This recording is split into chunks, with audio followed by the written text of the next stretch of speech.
Yes, how to do it yourself. And when I was growing up, there were just, yeah, umpteen gardens in the neighborhood. Right. Oh yeah, I remember my dad had one.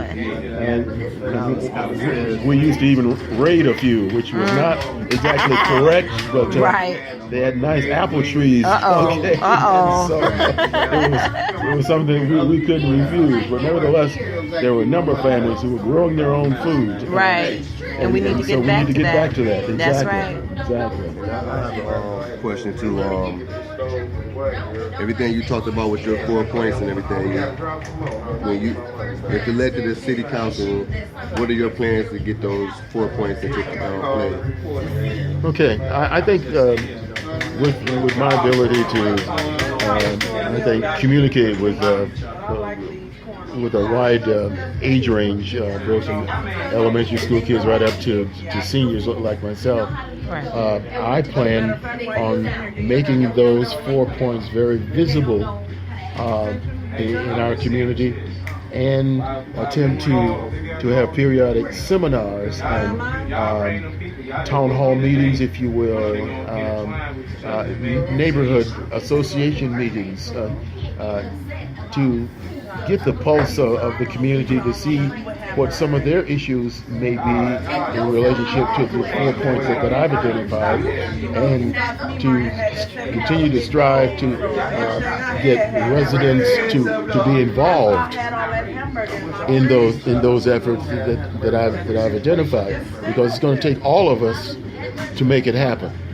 I want to try to get our population more, shall we say, dedicated and a feeling of pride in the community, because they are a part of what's going on. Right. And so we can't rely on City Hall to do everything for us, and so it has to be a team effort. That's right. The city can lead, but the city can't lead all by itself. It has to have the cooperation of the citizens across those 4 areas that I've mentioned. And so I'm going to attempt to be more visible as a council person to our constituency, to our residents, to our population, to our young people, and to get them involved in activities such that they can take ownership of their city, right? To feel a part of it, okay, right. And to even own as much of it as they can. One of my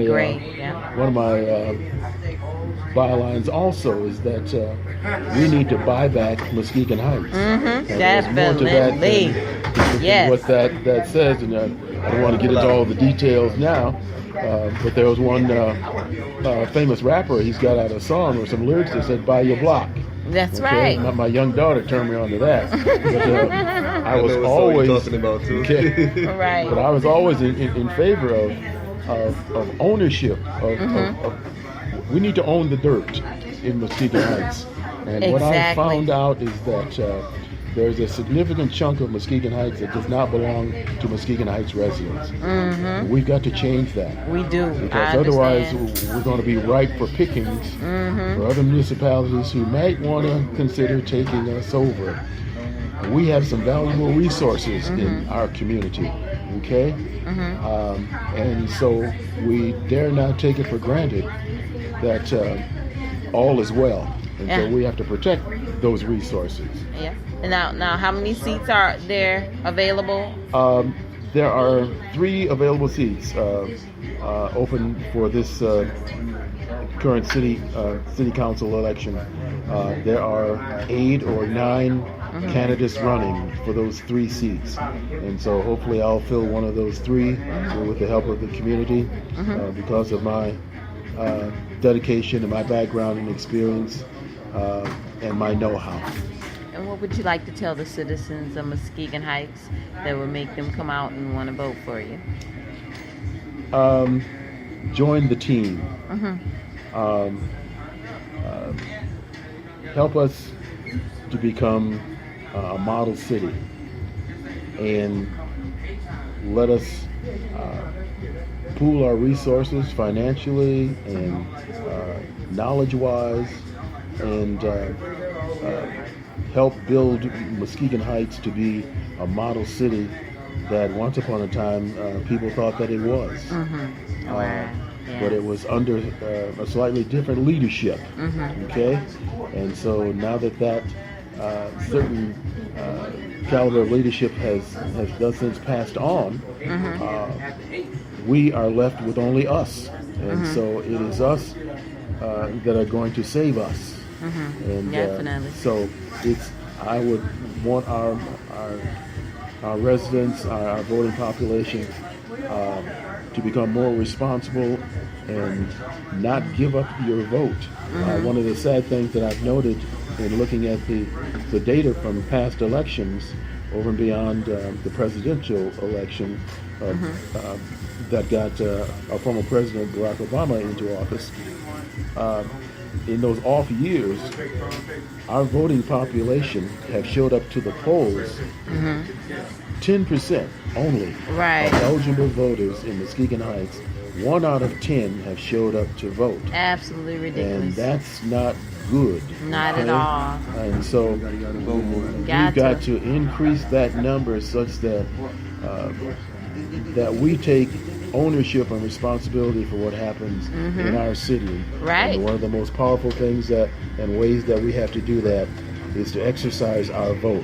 That's and let correct. our voices be known. And so I want to help make your voices known by having your vote back me at the ballot box. Floyd Cook, the man, thank you so much. I wanted your words to resonate on why you wanted to be on the city council. Now I want you to tell me a bit about your accolades, because we are both alumna of mighty Western Michigan University. Go Broncos! Yay. Amen to that. Homecoming this weekend for you guys. You're right. Yes, it is. yes, and unfortunately I'm going to miss it because I've got a very important local commitment tomorrow here locally. But being a Bronco, I spent 5 years there. 4.5. Normally they say, your college days are 4 years and a half, if you will. Right. I had to spend 5 because it's okay. Considering the load that I had to carry as in the School of Engineering and being out for both basketball and track. Okay, I had a full load, and so it took a 5th year, but I got through it, and the satisfaction of having graduated from Western was that I was the first African American to graduate from College of Engineering. Wow, majoring in mechanical engineering. Wow. And focusing on the areas of product design and development. And so I'm in the record books at Western Michigan University. And also I'm led to believe that I'm also still a part of the one of the relay teams on the track team. We still hold a record or two. So now I got to go and look and see if your picture is in the Bernhard, because they have the plaques there with the people's faces and names. Right. Now those are for distinguished alumni. Okay. A number of my former classmates are recognized there. Okay. And maybe one day, if I'm nominated, my picture will be up on one of those plaques also. I'll nominate you. Thank you. Thank you very much. So Western Michigan University was a good experience for me. It established my basic background in education and engineering. And during my career in engineering, when I think it was during the Vietnam conflict, the job market slowed down a little, and I was initially drafted into the armed forces. But because of my job that I had in engineering, I was fortunate enough to get an occupational deferment, they call it. Okay. Because our company, Shawbox Crane, Lift Tech, that was I think the last name that it held in Muskegon Heights. I was fortunate because we were dealing with government contracts, and so I was an engineer responsible for some of the design work on some of the industrial cranes at that industry. So I was able to stay out of the armed forces, but did contribute valuable service because of that company and having me work on those government contracts and designing those heavy industrial cranes that were utilized by certain governmental facilities. Go ahead. Well, and the blessing of that experience, when the Vietnam conflict quieted down, I was laid off. And the unique thing was that paved the way for me to go into education. Wow. And Yep. the educational field, I joined the Intermediate School District office to do a research project in terms of vocational skill training, Okay. and to see how we could develop on a larger scale vocational skill training in Muskegon County.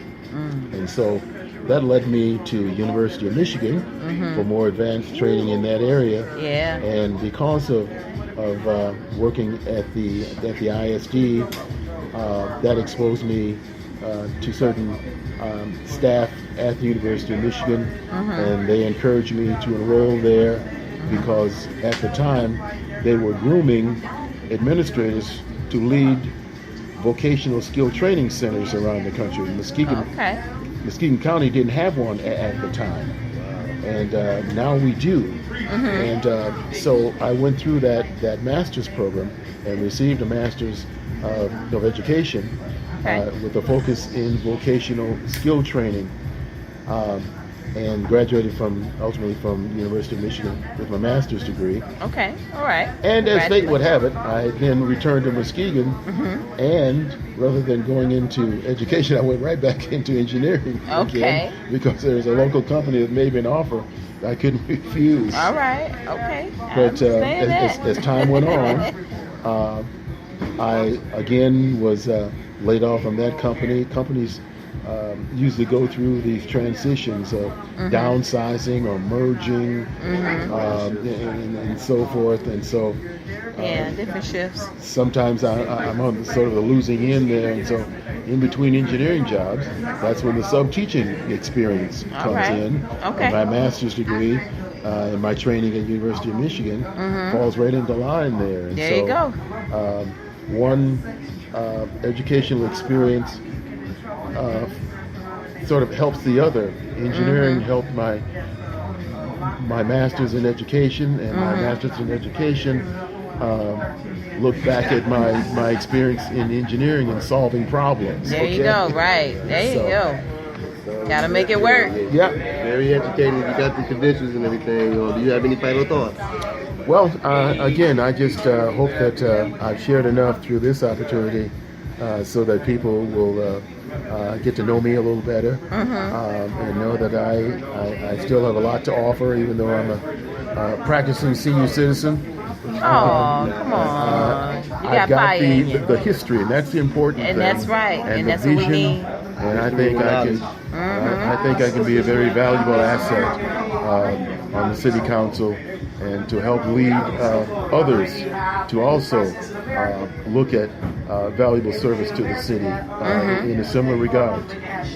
So that's about it for now. But you'll be hearing from me, particularly at the community forum that's being advertised for the 26th of this month at Queen Esther Church. And there, all of the candidates, including myself, will be there to share our platforms and our reasons for running and what we have to offer in regards to the capacity of being a city council person. So again, October 26th at Queen Esther Church from 6 until 8 p.m. And with the Lord's blessings, I'll be there. All right. And one more question, contact information. How do the people get in contact with you? They want to support your campaign or just give ideas or have ideas Okay. for you? Or Am I allowed to give my phone number? Yeah. Okay. Go ahead. Go ahead. My contact information. 24/7. My cell is on. It's area code 231 903-5398.